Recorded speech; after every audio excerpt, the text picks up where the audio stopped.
Bonjour, ravi de vous retrouver. Ce matin, vous vous êtes peut-être réveillé d'un mauvais pied. Et vous avez le privilège d'en avoir un, voire deux. Mon invité n'a ni pied ni bras. Et pourtant, il a toujours la banane. Il est sur le plateau et c'est Philippe Croison. Bonjour. Bonjour Catherine. Bonjour. Ça fait plaisir de vous voir. Ah bah écoutez, vraiment plaisir partagé. Merci pour votre invitation. Alors je vous ai vu, je vous ai suivi. Toute l'équipe, bien sûr, s'est intéressée à votre parcours, un parcours absolument exceptionnel, extraordinaire. C'est vrai que d'ailleurs on est allé chez vous aussi pour se rendre compte quelle était votre vie, puisque votre vie a complètement basculé. C'était en mars 1994. Le 5 mars 1994. Quelles sont les images comme ça, quand je vous en parle, qui rejaillissent en premier? C'est des images assez fortes parce que c'est mon ex-femme qui est en bas de l'échelle. J'ai la première décharge, c'est un arrêt cardiaque. Deuxième décharge, revient à moi. Vous êtes sur un toit? Je suis sur un toit, oui. Je suis monté sur une échelle en aluminium. Je veux démonter l'antenne de télévision. Et je déboulonne cette antenne. J'avais bien vu la ligne électrique derrière. Et je me suis dit, ça va passer. Et pour avoir plus de force, j'ai posé mes deux tibias sur le barreau de la chaîne aluminium, ce qui a créé un contact avec la terre.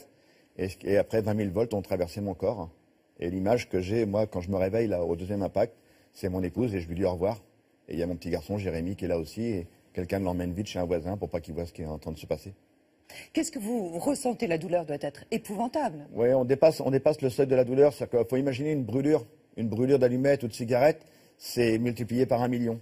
C'est-à-dire qu'à un moment donné, le cerveau, la douleur est tellement forte que le cerveau dit stop, on arrête, c'est plus la peine, de toute façon, et il arrête la douleur, il arrête tout. Et après, bien sûr, quand le courant s'arrête et qu'on vient vous chercher, le moindre mouvement est juste une torture. Mais... De votre personnalité, qu'est-ce qui est différent aujourd'hui de vous? Tout? Oui, parce qu'il y a un parcours de vie. Enfin, il a fallu du temps pour que je sorte de là, mais qui vous le personnage d'avant. Qui étiez-vous justement avant? Avant, j'étais Philippe Croison, ouvrier métallurgiste. Papa d'un petit garçon et qui attendait un petit bébé, Grégory, qui est né 2 mois après l'accident, avec un projet de vie, une construction de maison, enfin voilà. Vous étiez un mec sympa? On va dire j'étais plutôt jovial. À chaque fois qu'il y avait un mariage dans la famille, on me demandait d'être le garçon d'honneur. Ah, le bout en train, quoi. Ouais, le petit bout en train. Ouais. Vous êtes né à Châtellerault, à la veille de mai 68, en mars. Hein. Oui. Qu'est-ce qu'ils faisaient vos parents? Ma maman travaillait, elle était ouvrière, mais j'allais dire ouvrière métallurgiste, non, ça c'était pas. Maman était ouvrière, travaillait chez Aigle, elle fabriquait des bottes, et mon père était brocanteur. Alors ils ont célébré leurs noces, non? Leurs noces d'or? Oui, les 50 ans de mariage, il y a pas très longtemps. On les salue parce que je suis sûre qu'ils sont en train de regarder. Oui, puis mes parents surtout m'ont offert une chose importante, ils m'ont offert mon autonomie. Donc mon père, quand j'ai eu l'accident, a créé une association, l'association Handicap 2000, pour que je manque de rien. Je suis une personne handicapée qui a eu énormément de chance parce que j'ai une famille, des amis qui m'ont toujours épaulé, qui m'ont toujours soutenu. Et surtout, ils ont permis dans un certain confort. Oui, j'ai une autonomie, j'ai une salle de bain adaptée, j'ai un véhicule adapté. Enfin voilà, j'ai cette chance-là, c'est pas la chance de toutes les personnes handicapées malheureusement aujourd'hui, quoi. Ce matin, vous êtes venu avec des jambes? Oui, je me déplace souvent avec mes prothèses de jambes. Les prothèses de bras, j'ai abandonné. Je sais pas trop quoi en faire. Enfin, j'étais plutôt encombré avec. Quelle était votre ambition avant l'accident? Mon ambition avant l'accident, progresser au sein de l'entreprise où j'étais, avoir un petit plan de carrière. C'est-à-dire que quand je suis arrivé dans l'entreprise, les fonderies du Poitou, j'ai repris mes études. J'ai pas été un bon élève. Donc quand je suis arrivé dans ce milieu-là, j'ai dit mais je vais pas rester là toute ma vie. Enfin, donc j'ai repris mes études. Et quand j'ai eu mon diplôme, j'ai eu l'accident. Donc ça veut dire qu'il fallait tout recommencer encore une nouvelle fois, recommencer une nouvelle vie. Et donc voilà, mais ce côté battant toujours un petit peu, ouais. La place du sport, elle avait un rôle important dans ma vie. Ouais, le sport, non, avant. Zéro. Non, rien. Jusque l'âge de 40 ans. Vous regardiez le sport sur un canapé. Voilà, j'étais le vrai sportif canapé. Hein, la boisson gazeuse, le paquet de chips, et on engueule les joueurs de foot à la télé, quoi. Le vrai sportif. Et après, oui, à 40 ans, j'ai décidé de vouloir traverser la Manche, oui. On vous explique tout. Regardez ce parcours extraordinaire. Il nous a raconté ce matin par Julie de Mareuil. Ma devise, c'est tout est possible. Doté d'une volonté hors du commun, cet homme a le don de rendre possible l'impossible. Voici la roi du Nord. A commencer par survivre miraculeusement à un tragique accident. Après avoir reçu une décharge de 20 000 volts, il est amputé des 4 membres.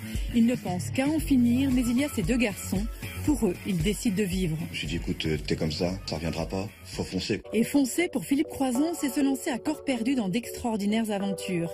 Sans bras, sans jambes et sans même savoir nager, il veut traverser la Manche. Le pari est fou, seuls 10% des valides y parviennent. Je me laisse pas dominer par mon handicap, c'est moi qui le domine. J'en fais ce que je veux. À force de détermination et 2 ans d'entraînement intensif, il réalise son rêve et parcourt les 33 km en moins de 14 heures. On en a chié pendant 2 ans, mais comme c'est pas possible, je pouvais pas louper ça, quoi. Comme rien ne l'arrête, dans la foulée, il émet l'idée folle de rallier les 5 continents à la nage avec son ami Arnaud Chassery. Au-delà de l'exploit sportif, le message est humaniste. Un nageur valide, un nageur handicapé, on prouve qu'on est tous pareils, il n'y a pas de différence, que ce soit la religion, la politique, la couleur de peau ou le handicap, on est tous sur la même planète. Un symbole de réussite qui contribue à changer le regard de la société sur le handicap, l'aventurier est fait chevalier de la Légion d'honneur. Et pour pousser encore plus loin les limites, il rêve de disputer le Dakar, un rêve inaccessible, pas pour lui. Comme à chaque fois, c'est juste montrer que tout est possible. Un bolide de 340 chevaux est spécialement aménagé. Sur mon bras droit, j'ai l'accélération, le freinage et la direction. Un quadri amputé qui se mesure au rallye le plus difficile et éprouvant du monde, ça donne quoi? C'était super dur. Oui, mais mission accomplie. Vous finissez 49e. Encore une preuve que pour vous, Philippe, rien n'est impossible. Une sacrée leçon de vie. Une sacrée leçon de vie avec cette décoration qui est là sur votre veste, parce que vous en êtes évidemment fier de cette Légion d'honneur. Fier pour moi et waouh. Bon, je suis quelqu'un de très émotif. C'est aussi, des fois c'est bien, des fois c'est un peu compliqué. Vous diriez que vous l'êtes devenu? Non, j'ai toujours depuis tout petit. Franchement, depuis tout petit, j'étais quelqu'un de très très émotif. Mais cette Légion d'honneur, ouais, j'en suis fier pour moi et fier pour ma famille, ouais. Pour mes parents et ainsi de suite. Enfin, c'est quelque chose de. Quand on m'a dit que j'allais recevoir la Légion d'honneur, que j'avais représenté la France pour après la traversée de la Manche, moi j'étais heureux. Ouais. À la suite de votre accident, vous êtes resté entre la vie et la mort durant 3 mois. Hein. Oui. En vous réveillant, vous avez vu que votre corps était amputé, d'autant qu'il a été amputé, je pense, progressivement. Exactement, jour après jour. Enfin, moi je dormais, c'est à mes parents que revenait la décision de dire un jour on est désolé, on ne peut pas sauver le bras droit, et quelques jours plus tard on leur dit le bras gauche, et quelques semaines plus tard on dit la jambe droite, et quand je me réveille, il me reste la jambe gauche. Et effectivement, que je pleure, je crie, je hurle, mais il reste cette jambe, je dis ils vont me la sauver. Et quelques jours plus tard, une délégation de médecins arrive et il m'explique que malheureusement la moelle osseuse est brûlée et qu'on ne peut pas sauver ma dernière jambe et qu'ils vont l'enlever. Et là, oui, je tombe, je demande pardon. Je demande pardon à la mort. Je lui dis, j'ai lutté contre toi le jour de l'accident, mais quelle va être ma place aujourd'hui? Est-ce que je vais exister au sein de ma famille? Est-ce que je vais exister au sein de la société? Enfin, est-ce que je peux vraiment encore exister sans bras et sans jambes? Et après, il y a un long parcours qui se met en place. La famille qui vient derrière la vitre stérile pour essayer de vous ramener à la vie. Ma grand-mère a tenté sa chance, ça n'a pas fonctionné. Mon père, mon frère, tout le monde, et c'est un oncle de mon ex-femme qui vient me voir et qui me dit, écoute, j'ai perdu mon papa très jeune, toi t'es encore là. Il y a Jérémy, ton petit garçon qui t'attend, et surtout il y a Grégory, parce que mon petit bébé est né 2 mois après l'accident, quand je me suis réveillé. Et on est arrivés pratiquement tous les deux en même temps. Et il me dit, ça serait bien que tu sois là pour guider tes 2 petits garçons sur le chemin de la vie. Et là, ça m'a réveillé, un nouveau coup de jus cette fois-ci, mais virtuel, mais je dis, ouais, je vais décider de vivre pour mes 2 petits gars et aussi pour moi. Autre, évidemment, douleur et traumatisme, votre première femme, donc Muriel, elle vous a quitté 7 ans après l'accident. Est-ce que vous l'avez compris? Oui, parce qu'elle a tenu le coup pendant 7 ans. Parce que je l'explique dans mon livre, excusez-moi ce que je vais dire, hein, mais c'est ma phase gros con. C'est ma phase où c'est moi qui ai eu l'accident. Tout m'est dû. J'ai pas encore compris la douleur de mes proches, j'ai pas encore compris de tous ceux qui m'entouraient, qui étaient là en train de m'aider. Je les faisais souffrir à mon tour. Parce que c'était moi qui ai eu l'accident. Et surtout, je me suis renfermé sur moi-même. C'est-à-dire que j'ai fait pendant 7 ans lit, canapé, canapé, lit. J'avais peur de mon handicap et surtout j'avais honte. Je ne savais pas comment affronter le monde extérieur. Et donc je me suis renfermé sur moi-même. Et pendant 7 ans, ça a été ma phase, s'il te plaît, apporte-moi un verre d'eau. Je voudrais faire pipi. Bah, viens, apportez-moi à manger. Mais non, mais on va manger en famille. Mais non, mais pendant 2 ans, j'ai regardé la télé dans ma chambre d'hôpital. Donc là, je regarde la télé aussi. Voilà, j'étais vraiment quelqu'un de pas très cool pendant ces 7 ans. Et aujourd'hui, vous êtes en bon terme? Aujourd'hui, ouais, j'ai accepté mon nouveau schéma corporel, j'ai accepté ma nouvelle vie, et il a fallu du temps. Et en bon terme avec elle? Avec elle, oui, bien sûr. Oui, quand on s'est séparés, il a fallu du temps, et après, les enfants, c'était open bar. Ils allaient soit chez papa, soit chez maman. Vous dites que les amputés en face passent par 4 phases, le déni, la colère, l'acceptation et le deuil. Quelle est l'étape la plus... La dépression, on peut rajouter aussi. La dépression? La dépression aussi, oui. Au tout début, quand vous êtes sorti de l'hôpital, il y avait beaucoup de monde, évidemment, pour vous accueillir. Oui. Bravo, félicitations. Et puis, peu à peu, c'est de plus en plus épars. Mais c'est normal, tout le monde reprend sa vie. Tout le monde a sa propre existence, tout le monde a ses enfants, a son travail. Effectivement, on va le voir, Philippe, mais quand quelqu'un est comme moi, enfin, à cette époque-là, on va dire un peu dépressif, un peu dans le trou et qui n'accepte pas trop les visites, et bah, ok, on va le voir une fois, deux fois, trois fois, et après tout le monde se protège aussi. Hein. Et ça devient une corvée. Et ça devient une corvée, ouais. Donc, malgré que j'ai quand même gardé ce sourire après qui est revenu, et j'ai essayé de blaguer à partir du moment où j'ai décidé de vivre, la blague a pris le dessus. Alors, obsession après du challenge, hein, du pari, du défi, une résilience en fait. Qu'est-ce qui vous motive? C'est quoi? C'est l'exploit? C'est la performance? C'est l'inédit? C'est l'envie. Juste l'envie au début de la traversée de la Manche. Enfin, je l'avais vu sur mon lit d'hôpital. Je vois une jeune fille quand je me réveille et que je décide de vivre pour mes deux petits gars et pour moi, pour passer le temps, un vendredi soir, je regarde Thalassa et je vois une jeune fille qui traverse la Manche à la nage. Je ne connais pas encore le phénomène du dépassement de soi. Je n'ai pas encore été en centre de rééducation. Et je regarde la télé et je pense qu'à ce moment-là, j'ai juste oublié, rien qu'en regardant les images, que j'étais devenu une personne handicapée. Et je regarde cette fille qui se bat contre les éléments et son équipe qui l'encourage. Allez Marion, tu vas y arriver, nage, nage. Et moi, dans ma tête, je dis, waouh, pourquoi pas moi un jour? Mais ça aurait pu être l'Everest. Ça aurait pu être l'Everest. Mais d'ailleurs, c'est l'Everest de la natation, la Manche. Et donc, mais j'ai regardé la Manche et 10 ans plus tard, on commence les entraînements. Donc, c'était rentré dans ma tête.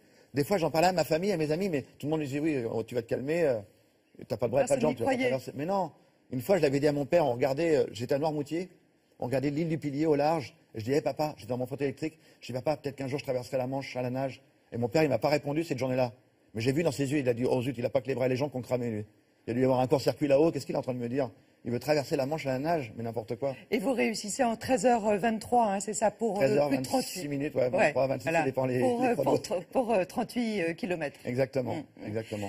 Après, vous reliez à la nage les 5 continents. Alors ça, c'est aussi un truc fabuleux. D'ailleurs, il y a un documentaire hein, sur cette performance. Mais vous avouez que vous ne pourriez pas refaire ce défi. Non, parce que la nage, c'est un sacerdoce. Enfin, je suis parti de zéro, j'avais 40 ans. J'étais gras comme un petit lardon, je faisais 15 kilos de plus qu'aujourd'hui. Et j'ai monté une équipe. Et dans cette équipe-là, il y avait mon entraîneur, Valérie Carbonel, il y avait mon kiné, il y avait mon préparateur physique, il y avait Arnaud Chassery, Jacques Tusset, de nageurs français. Voilà, Arnaud, avec qui j'ai relié les 5 continents après. Voilà, et je suis arrivé devant eux, je dis voilà, transformez-moi. C'est vous les professionnels. Moi, j'ai une idée, je veux traverser la Manche. Je ne sais pas nager. Transformez-moi. Et en 2 ans de temps, après 4000 km de natation en 2 ans, on a traversé la Manche le 18 septembre. Je dis toujours on parce que le jeu n'existe pas. C'est ça, c'est du collectif. Toujours, toujours. Ensuite, le Paris-Dakar. Et alors là, c'est très très proche. Alors vous avez encore les sensations, j'imagine, hein, dans vos têtes. Est-ce que ça procure plus de plaisir encore que les 2 autres défis? C'est différent. C'est totalement différent. Je dirais que la Manche et les 5 continents, j'avais une chose à faire, nager. Ce que j'ai appris à faire en 2 ans et après 2 ans de plus pour les 5 continents. Mettre mon rythme cardiaque. Là, le Dakar, c'est la chaleur, l'humidité, l'altitude et surtout la concentration. Une concentration permanente pendant 10 heures, 15 heures. Pendant que je pilotais pendant 15 heures, il fallait que je reste concentré sur la piste. Et ça, c'était une des choses qui était très très dure. Franchement, c'est tous les jours, on avançait jour après jour et après heure. D'autant, si j'ai bien compris, la chaleur, en fait, Philippe, a une incidence particulière sur votre corps. Oui, parce que mon système, ma climatisation fonctionne mal. Voilà, vu que j'étais amputé les 4 membres, j'ai subi une forte chaleur. Maintenant, dès qu'il y a une chaleur, ma clim se met en route, donc je me mets à transpirer fortement, et il n'y a pas de régulation. Donc le 2e jour, on le voit là sur les images, le 2e jour du rallye du Dakar, il fait 66 degrés dans la voiture, je suis pas bien, on m'arrose d'eau et ainsi de suite, et au 2e CP, il y a un camion frigo qui est là pour des bouteilles d'eau pour les motards, et les médecins et l'équipe décident de me mettre pendant 45 minutes dans le camion frigo pour me refroidir. Donc, Et néanmoins, vous n'êtes pas du tout arrivé dernier, puisque vous êtes arrivé 48e sur 57 concurrents. Oui, il y avait 80 concurrents. Ah, 80. Il y avait 57 à l'arrivée, 57 à la fin, oui, et puis nous, on finit 48e. Donc, avec des valides derrière. Oh là là, oui, puis alors surtout, on était en panne tous les jours. Tous les jours, on avait une galère sur la voiture. C'est pour ça que des fois, on rentrait à 1h30. Le pire, on est rentré à 4h30 du matin. Et on repartait à 8h pour refaire une spéciale de 700 km. C'était juste infernal. Ça, c'était là au mois de janvier. Et vous allez recommencer en 2018, je suis sûr. Ah, j'ai envie. Ça se discute pour l'instant. Pour l'instant, ça discute. On verra. Il y a des opportunités. On verra ce qui se passe pour 2018.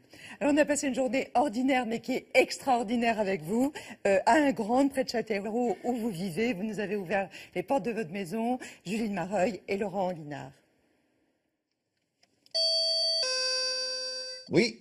C'est l'équipe de Thé au Café. Ah, bonjour Julie. Bonjour. Bienvenue dans le Poitou. Je vais pas plus loin, parce que sinon je vais salir mes roues. Comment on se dit bonjour alors? Eh ben, on peut pas se serrer la main, on se fait la bise. Ah, on s'embrasse. Eh ben voilà. Bienvenue. On vous suit? Ouais. Ah, il fait un peu frais quand même. Hein. Alors je contrôle mal ce fauteuil. Parce que c'est un nouveau et... Voilà, on est à la maison, ouais. Ça fait combien de temps que vous habitez là? Ça fait 20 ans. L'une des pièces les plus importantes, ça a été la véranda pour mes entraînements. J'avais toute une installation. C'est le plus clair de mon temps, c'est entraînement et l'ordinateur. Je regarde mes mails, mais il n'y a personne qui m'aime. J'ai eu cette chance, entre guillemets, d'avoir une famille et des amis qui ont toujours été là pour moi. Qui m'ont offert la chose la plus importante dans ma vie, ils m'ont offert mon autonomie. Je me lève pas le matin en me disant « Oh zut, je suis handicapé quoi ». Non, je me lève le matin, je me mets en action, et après je me mets à bosser sur mon ordinateur où je m'entraîne, mais voilà, je fais quelque chose. Je peux pas me raser tout seul, donc il y a Suzy qui est là pour m'aider à me raser le matin, qui fait ma toilette, qui m'aide au petit-déj. J'ai végété pendant 10 ans dans mon canapé, il y a eu des hauts, il y a eu des bas. Suzy a toujours été là. Je suis contente, moi je sers à quelque chose. Voilà. Quand il y a de l'eau, la baignoire se ferme toute seule, et elle s'ouvre toute seule, je suis autonome dans la baignoire. Et après, il y a le fameux toilette japonais. Là, ça c'est topissime. Allez dire à votre chérie que vous avez envie d'aller aux toilettes. Non, on peut pas. Hein. La première fois, après on a très très mal au ventre, et à un moment donné, on craque, on dit excuse-moi, mais j'ai besoin d'un petit coup de main, quoi. Et c'est Susanna qui m'a dit écoute, pour nous deux, je pense que ce serait bien que tu prennes un toilette japonais. C'est génial, on ressort plus propre que quand on est sorti. Non, c'est le contraire. C'est le contraire. Ah, bonjour Gérard. Salut. Gérard Service, c'est mon préparateur mental. On y va. Parce que je suis quelqu'un d'assez émotif, donc il fallait pas que je craque le jour J. Sur le Dakar, il y a eu des fois où on a décollé avec la voiture et même mon copilote, il me disait mais comment t'as fait? Je lui répondais je sais pas. Je sais pas, mais je suis resté calme alors que c'était un saut assez catastrophique. Et ça, c'est grâce à la cohérence cardiaque et aux séances d'hypnose qu'on a pratiquées pendant pratiquement 1 an avec Gérard. De l'inconscient, il sait où aller placer tout ça. Pouvoir le retrouver facilement. Il n'y a rien à faire, juste laisser faire. En fait, ce qui se passe, c'est que Philippe le répète tellement souvent, tout est possible, mais que l'inconscient l'a compris, donc il le fait. C'est pas plus compliqué que ça. Bah merci Gérard. Eh ben écoute, à la prochaine. Ouais, maintenant je m'en vais à l'école voir les enfants. J'ai abandonné le fauteuil là, j'ai mis les prothèses. J'aime bien quand je fais des conférences et ainsi de suite d'être debout. Puis devant les enfants, je pense que c'est un peu moins choquant, un peu moins violent. En avant. Au début, je pouvais pas sortir sans mes prothèses de bras pour le regard des autres. Et aujourd'hui, je vis mieux sans. J'ai accepté mon nouveau schéma corporel, il est comme ça, donc et j'ai accepté le regard des autres maintenant. Donc pour moi, tout va bien. Je conduis tout seul, ouais. Je suis 100% autonome avec ma voiture. Là. On va aller voir les enfants de ma commune pour leur expliquer un petit peu tout ce qu'on a vécu. J'adore être avec les enfants. C'est autant quand je fais des entreprises, je dépense mon énergie. Et quand je suis avec les gosses, je prends leur énergie. C'est vraiment quelque chose de très très fort. Bon, ça me fait super plaisir de venir vous voir. Et vous, ça vous fait plaisir aussi? Oui. Je ne savais pas comment affronter le regard des gens. J'avais peur de mon handicap. Et je quittais mon lit, j'allais dans mon canapé, je regardais la télévision. Et après, au bout de quelques années, j'ai dit mais ça suffit maintenant. Tu vas quand même pas rester chez toi tout seul. Et surtout, j'ai rencontré Susanna, ma chérie. Mon but, c'est d'enlever les peurs sur le handicap. Ils vont rentrer à la maison, ils vont parler avec leurs parents. Le sujet de ce soir à table, ça va être on a rencontré une personne handicapée à l'école. Pendant 1 semaine ou 1 mois, ils vont en parler à tout le monde. Et ils vont contribuer à ce changement de regard. Ouais!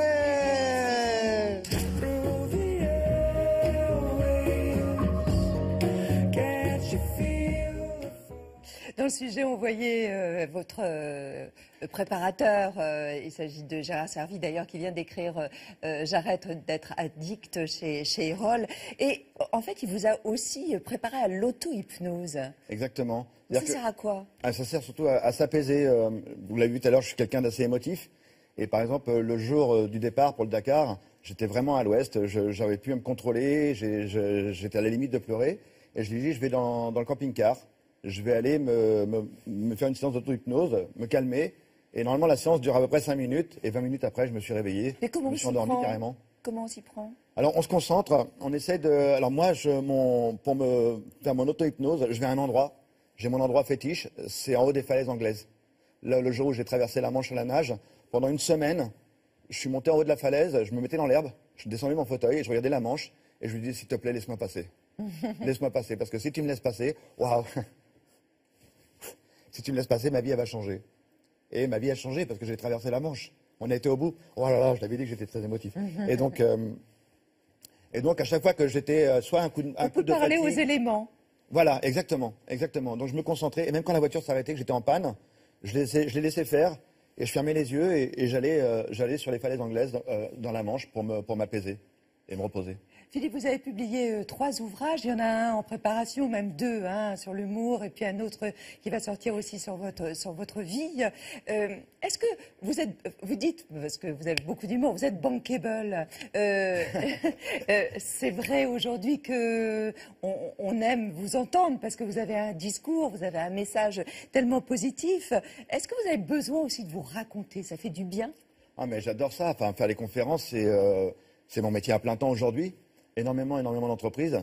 D'ailleurs, je vais en faire une prochainement, là, une grosse entreprise qui fait venir 8000 personnes à Bercy. Ça va être un moment fort, mais j'en fais souvent. Mais j'aime en face les gens et faire passer le message du dépassement de soi, le message du tout est possible. Et très souvent, je vais aussi dans les entreprises pour changer le regard sur le handicap. Parce que le chef d'entreprise, lui, il dit, moi, ok, j'ai une politique d'accès à l'emploi pour les personnes handicapées. Mais ceux qui sont contre, c'est les salariés et les managers. Parce qu'eux, ils n'ont pas encore été confrontés au handicap. Donc ils se disent, mais j'en fais quoi de ton truc? Excusez-moi de dire ça, mais j'en fais quoi? S'il est dans mon équipe, est-ce que je vais perdre des parts de marché? Est-ce que je vais être moins compétitif? Alors moi, je vais dans l'entreprise, j'explique un petit peu qu'une personne qui a été jusqu'à Bac plus 3, qui a eu la chance d'aller à Bac plus 3 ou Bac plus 5 en France, et qui veut atteindre le monde de l'entreprise, elle attend qu'une seule chose. La chose qu'on m'a accordée, la confiance qu'elle mérite. Et après, elle va le faire le job. Et un travail. Exactement. Exactement. Vous trouvez qu'en France, tout de même, le regard s'est transformé? Ça avance. Ça avance grâce à France Télévisions, le programme Cour Vestiaire, le Téléthon, tous les films qui sortent au cinéma. Là, vous avez le film de Grand Corps Malade, vous avez de Rouillé d'Os, Intouchable. Voilà, toutes ces choses-là. Les JO, les Jeux Paralympiques. Les Jeux Paralympiques de Londres ont été un bouleversement, un changement extraordinaire. Parce que Rio a c'était confirmé. Un vrai spectacle, un très beau spectacle. Exactement. Les gens, le regard a évolué parce que avant on disait tiens, on va parler des athlètes handicapés. Non, aujourd'hui on va parler des athlètes. Et effectivement, accessoirement, ce sont les personnes en situation de handicap. Mais c'est d'abord Marie-Amélie Le Fur, c'est d'abord Théo Curin. Voilà, ce sont d'abord des athlètes. Quelle place vous accordez-vous à l'image, à votre apparence? Là, aujourd'hui, vous êtes hyper smart. C'est normal, venez vous voir. Au début, j'avais peur. Même quand j'allais à la plage avec les enfants, il fallait mettre un tas de serviettes sur moi, il fallait cacher les bras, il fallait cacher les jambes, il fallait que je me cache pour aller dans l'eau. Aujourd'hui, non, tout va bien. Comme je l'ai dit tout à l'heure, j'ai accepté mon nouveau schéma corporel et j'ai appris que le regard est naturel. Le regard, c'est tout à fait normal. Même moi, quand quelqu'un est différent, je vais le regarder. Est-ce que je vais le regarder avec de la compassion? Est-ce que je vais le regarder avec de la curiosité? Enfin, franchement, j'ai tout vécu en termes de regard. Il y a des gens qui vous regardent avec curiosité qui disent « Oh, ben il n'a pas de bras. Oh, ben il n'a pas de jambes non plus. » Et limite, ils viennent vous pousser, voir dans le dos s'il n'y a pas un truc différent aussi. Et racontez-moi l'anecdote de l'hôtel. Ça, c'était au Micro d'Or. Et j'avais enlevé mes prothèses et j'étais avec Susanna. Et Susanna avait mis mes prothèses, exactement, ma chérie, et elle m'a mis les prothèses derrière le rideau, dans la chambre d'hôtel. Donc, il dépassait que le pantalon et les pieds. Et on a un problème de chauffage. Et moi, je suis sur le lit sans mes prothèses. Et le technicien arrive, il se dirige droit sur le chauffage, il ne me voit pas sur le lit. Et il commence à se mettre, et là, il voit mes prothèses derrière le rideau, il fait « Ah !» Et je dis « Il y a un problème », il se retourne, il fait « Ah !» Deuxième effet qui se coule, le pauvre, et je crois qu'il a fait il est encore en thérapie, encore aujourd'hui, j'imagine, mais... C'est un gag de film. Ah oui, c'est carrément un gag. Mais le plus beau gag, je crois que c'est ma mère, elle l'a pas fait exprès. Avant de partir au Dakar, elle a eu cette phrase d'une maman qui a peur, parce que son fils va partir au Dakar. Elle me dit « Mon garçon, surtout, tu me reviens entier. » Je dis « Maman, il va y avoir un petit problème quand même, ça va être un peu difficile. » Est-ce que l'humour est facile pour vous et l'autodérision, mais est-ce que vous l'acceptez de la part des valides? Ah oui, complètement. Complètement, parce que l'humour, enfin, faut vivre dans un centre de rééducation. L'humour, d'abord, c'est un outil de résilience. C'est de l'humour noir. C'est de l'humour qui fait mal. Et qui est percutant. Et après, moi, j'adore l'humour. Donc, j'aime en jouer. D'ailleurs, d'où le titre de mon prochain livre, Pas de bras, pas de chocolat. Parce que je vais traiter de l'humour et du handicap. Moi, j'adore quand j'écoute les grosses têtes, Laurent Ruquier et toute l'équipe pendant tout le Dakar.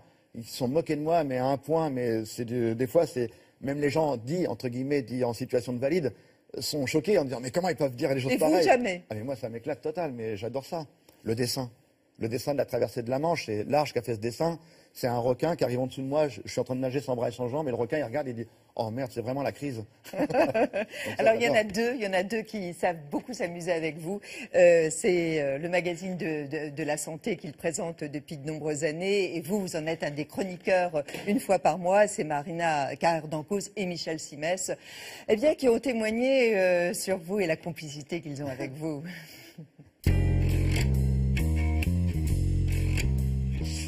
On l'a invité dans l'émission pour parler du handicap. On l'a trouvé plutôt sympa, il prenait pas beaucoup de place en plus, donc voilà, on lui a demandé s'il voulait bien se mettre sur un tabouret et puis nous faire quelques chroniques. C'est vrai que pour parler des handicapés, quelqu'un qui est effectivement quadrillé amputé, il est plus que légitime à pousser des coups de gueule politiques et tout en permanence. En plus, il a un humour incroyable et donc on l'a adopté d'emblée. Moi, il me fascine ce type. Il est toujours souriant, toujours de bon poil. Ça force le respect, quand même. Vous dites quand même, chapeau, on va peut-être arrêter de se plaindre parce qu'on a des petites pétzouilles. Pour moi qui adore déconner, c'est extraordinaire parce que je déconne avec lui comme j'ai jamais osé déconner avec quelqu'un qui avait un handicap. Quoi. Il se comporte presque comme quelqu'un de normal, riant de tout. Je peux pas vous serrer la main, évidemment, parce qu'il n'a qu'un moignon. Donc les gens sont désarmés et du coup tout de suite séduits. Quand il est parti faire le Dakar, j'ai envoyé un tweet en disant « Philippe, je croise les doigts à ta place comme d'habitude ». Il a retweeté. Enfin, ouais, c'est un mec qui a pas de... C'est nos limites. Quoi. Toujours aller de l'avant. Là, il a fait ce défi du Dakar. Il est arrivé épuisé au bout de tout ça. Et maintenant, il va aller dans l'espace. C'est juste du délire. Il a besoin de sentir l'amour autour de lui. Peut-être encore plus que quelqu'un d'autre. Et je sais pas pourquoi, il avait à un moment l'impression que sur le plateau, j'étais pas hyper cool et tout, et il en souffrait vraiment. Et heureusement, on me l'a dit. Je l'ai appelé immédiatement pour lui dire que je l'aimais. Maintenant, je le prends dans mes bras. Celui peut pas le faire. À chaque fois que je le vois pour l'embrasser. Voilà, il est hyper sensible. Il est au bord des larmes très souvent. En fait, il apporte de la douceur. C'est très curieux. Il apporte quelque chose de très apaisant. Au travers de ce rire, de cet excès, de cette provocation, il apporte quelque chose de très fort et d'apaisant. J'ai jamais eu de contact comme ça avec d'autres handicapés parce que je crois que c'est nous qui nous mettons une barrière entre eux et nous, et que Philippe, il a cassé toutes les barrières. Je souhaite d'être d'abord en bonne santé le plus longtemps possible et de réaliser un maximum de rêves. Vraiment, il le mérite. Tout ce qu'on lui demande, et là je m'adresse à lui, ne te mets jamais en danger, on n'a pas envie de te perdre. On n'a pas envie de te perdre. Et il est vrai pourtant que vous aimez vous confronter au danger. Mais jusqu'où? Oh là là. On respire un petit coup. Je bois un coup. Hein. Bien sûr. Oui. Deux témoignages évidemment émouvants pour vous, Marina et Michel. Bah, surtout qu'ils disent des choses waouh. Ouais. Bon, allez. Ils vous aiment. Ils vous aiment. Ouais. La confrontation au danger. Vous l'aimez? La mort, par exemple, vous fait pas peur? Ah si, vraiment. Là, par contre, oui, non, des fois, elle me hante même. J'ai pas envie de la retrouver tout de suite, quoi. Je lui dis, fous-moi la paix, hein, laisse-moi tranquille un bon moment. Non, c'est traverser la Manche, relier les 5 continents, c'est pas plus dangereux que de traverser Paris en vélo, hein. C'est même moins dangereux. Bah, à part un requin qui aurait la dalle, mais sinon, quand il arrive, il me voit à moitié bouffé, il dit, il doit pas être bon, celui-là, je vais le laisser tranquille. Mais non, peut-être plus dangereux encore, peut-être le Dakar. Le Dakar, parce que voilà, on est dans une voiture de course, mais encore, on est protégé. Enfin. Et l'espace? Ça, c'est toujours ma boutade. Je dis toujours, si Richard Branson m'entend, le patron de Virgin, s'il veut envoyer le premier Andy dans l'espace, je veux bien être d'accord. Vous imaginez, voir la planète d'en haut, enfin, ça doit être un spectacle assez extraordinaire. Toujours, mais c'est pas une question de faire des défis, c'est une question de vivre des aventures humaines et d'avoir des envies. J'ai des envies, je me mets pas de limite, je le fais. Vous êtes aussi comédien, on vous retrouve dans la série, une série très humoristique, hein, très satirique sur le monde du handicap qui s'appelle Vestiaire et qui passe d'ailleurs sur France 2. On en regarde un court extrait. Bah t'as des bras maintenant. Ah bah oui, ils sont tout neufs. Ah c'est cool. Je maîtrise pas tout encore, ils font un peu ce qu'ils veulent. Hein. Bah ça viendra. Bah oui. Oh, pardon Caro. Oh, tu sais, c'est pas encore super au point. Moi c'est super au point. Et vous voilà aussi comédien. La drague, c'est envisageable? La drague? Ouais. Mais non, il y a Susanna. Mais oui, impossible. Non. Et la sexualité? Ça va bien, ça fonctionne. Vous savez, c'est au centre de rééducation. Toujours des questions qu'on se pose. Oui, on m'en a coupé 4 sur 5. Voilà, le 5e fonctionne, ça va bien. Et C'est au centre de rééducation, quelques mois après, mais très très longtemps après, qu'un matin, il m'a dit bonjour et j'ai dit waouh, génial, je vais pouvoir enfin vivre à nouveau et avoir cet instrument de liberté et de plaisir et de partage. Le besoin d'être aimé, encore ce besoin, vous l'avez encore davantage qu'avant l'accident? J'ai toujours eu besoin d'affection, de tendresse. Je crois que c'est une personne qui m'a transmis ça, c'est ma grand-mère. Ma grand-mère du côté paternel a été pour moi mon pilier dans ma famille. Mamie Gisèle, et je pense que déjà elle était bretonne, donc les bretonnes ont un caractère assez fort, et je pense qu'elle m'a transmis. Autant que je peux être chamallow, que voilà, quand j'ai décidé quelque chose, c'est comme ça et on y va. Et après on monte une équipe et on va avancer. Il y a des obstacles, on réfléchit. Des fois, c'est compliqué. C'est comme quand il y a eu l'accident, c'était compliqué, il y a eu le retour à la vie. Eh bien, c'est pas grave, on continue. L'amour, cela fait plus de 10 ans que vous partagez votre vie donc avec votre chérie, comme vous dites, avec Susanna. Elle est très discrète, même souvent devant les caméras, elle est très réservée. Et elle a accepté de vous laisser ce message dans Théo Café. On s'est rencontrés avec les moyens les plus modernes qu'il y a aujourd'hui, c'est-à-dire sur Mythique. La première annonce qu'il avait envoyée, c'était « j'ai pas de cheveux, il y avait trop de vent et ça les a emportés ». Puis c'est tout. Puis moi, je me dis, il est un peu bizarre, lui. Je lui ai répondu aussi bizarrement. Je lui ai dit, bon, si jamais le vent a soufflé vers moi, je te les ramènerai. Il est parti sur un ton d'humour que finalement, on oublie qu'il est handicapé. J'étais arrivée avec un gros bouquet de roses. Et puis, je lui ai dit, je crois bien que je t'aime. Et puis, il m'a dit, moi, je crois bien que moi, je t'aime aussi. Puis du coup, on est parti comme ça. Voilà. Je me suis dit, si on y va, on verra bien. Et s'il y a des soucis, comme il dit toujours, tout est possible, donc il y a toujours des solutions. Quand il y a un problème, c'est qu'il y a une solution. S'il n'y en a pas, c'est qu'il n'y a pas de problème. C'est l'homme tempête. Chérie, il faut qu'on fasse ça. Bon, en même temps, très affectif et puis très à l'écoute. Donc voilà, c'est que du bonheur. Et qu'est-ce que vous lui apportez, vous? Des ailes, il m'a dit que je lui donnais des ailes. Je lui apporte des ailes. Après le Dakar, juste quand on est arrivé, il m'a fait une demande en mariage devant des milliers de personnes. Donc j'étais et puis en même temps j'étais un peu perdue parce que on venait de finir le Dakar, donc j'étais super heureuse et on me demande en mariage, donc c'était vraiment des émotions mélangées, un peu bizarres, ça faisait un peu bizarre quoi. Puis il m'a demandé en mariage et j'ai dit oui. Ça concrétise un petit peu toutes ces 10 années passées ensemble et celles qui vont venir. Voilà. Franchement, vous le faites exprès. À quand le mariage? Maintenant, c'est à elle de décider de la date, parce que sa famille est au Portugal. Et donc, j'attends la date Est-ce que maintenant. vous voulez voir un avant-goût? Regardez. Jolie coupe, non? Jolie, ouais. C'est impressionnant. Qu'est-ce que vous allez faire de plus fou ce jour-là? Je sais pas. Déjà, il y aura la famille et puis les enfants. Susanna a 3 filles, moi j'ai 2 garçons. On est papy et mamie d'une petite fille, Olivia, qui a 2 ans et demi. Ça y est, on a basculé de l'autre côté. On sait ce que c'est que d'être papy et mamie. Philippe, par rapport à Susanna, est-ce que vous culpabilisez pas parfois de vous dire qu'après tout, elle a mis en retrait peut-être ses envies, ses projets, et qu'elle a peut-être sacrifié quelque chose J'en suis persuadé.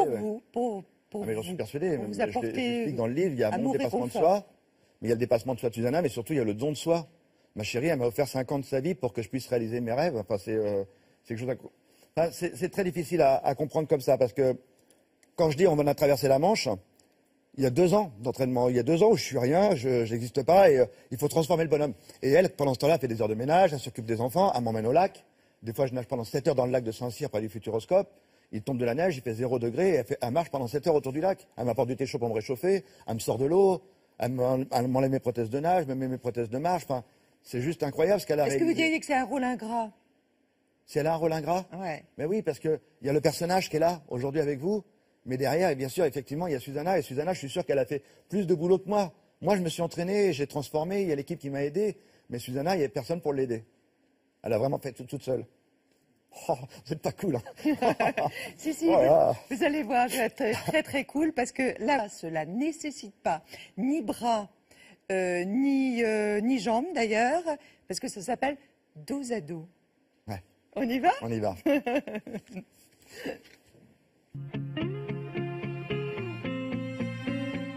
Deux ados, Philippe Croison, et des réponses du tac au tac, s'il vous plaît. La réflexion sur votre handicap qui vous a le plus blessé. C'est une maman qui est passée avec ses enfants et j'étais tombé avec le fauteuil et elle a dit à ses enfants, on ne devrait pas les laisser sortir, ces gens-là. Pour démarrer un journal intime, quelle serait la première phrase? C'est l'histoire d'un mec. C'est l'histoire d'un mec, ouais.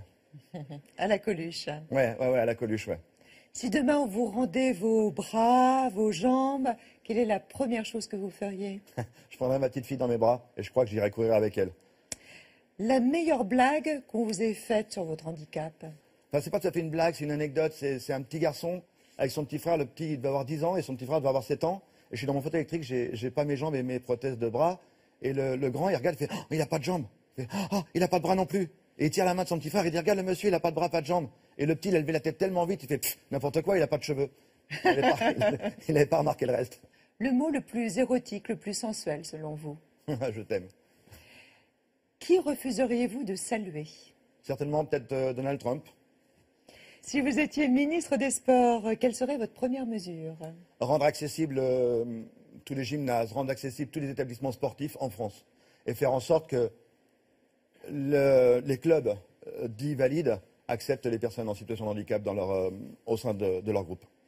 La figure historique en laquelle vous aimeriez être réincarné? Je ne sais pas, quelqu'un qui était rassembleur, quelqu'un qui aimait les gens autour de lui, Nelson Mandela. Qu'est-ce que vous feriez si vous étiez une femme, le temps d'une journée? Je serrais les talons aiguilles. La maladie qui vous fait le plus peur? La mort. Parce que là, je crois qu'après celle-là, il n'y a plus rien d'autre. Hein. Et une chanson, Philippe, qui vous rend joyeux? C'est une chanson qui m'a souvent suivi, c'est Michel Fugain, Fait comme l'oiseau. Et je trouve que les paroles, si on l'écoute encore aujourd'hui, elles valent le coup encore aujourd'hui. Elles sont encore d'actualité. Surtout pour vous. Ouais, surtout. On l'écoute.